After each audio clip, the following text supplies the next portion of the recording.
Jina langu ni Patrick Mwani, ni mkufunzi mwandamizi wa michezo Chuo Kikuu cha Dodoma, Tanzania. Awali ya yote tunamshukuru Mwenyezi Mungu kwa kuweza kuja katika mashindano haya ya vyuo vikuu kwa wanafunzi wanawake. Michezo imeanza jana, imekuwa ni michezo mizuri sana. Chuo Kikuu cha Dodoma sisi tumekuja na timu za michezo miwili, tunashiriki katika handball na pia netball.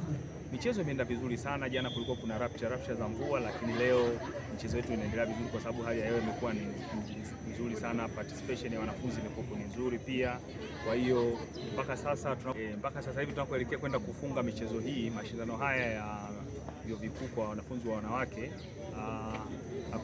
hakuna changamoto kubwa ambazo zimejitokeza, isipokuwa tulikuwa na changamoto jana ya mvua, lakini ile so far michezo inaendelea vizuri, organization imekuwa ni nzuri sana. Sasa kufikia sasa hivi mmekuwa na mangapi kwa? Kwenye netball tunaenda kumalizia hapo, nadhani tutakuwa mshindi wa 3. Na jana?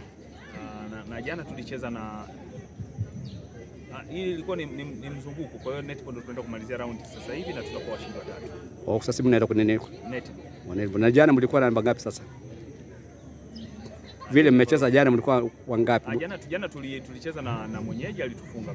Masinde Mulilo University. Masinde Mulilo University. Okay. Sawa.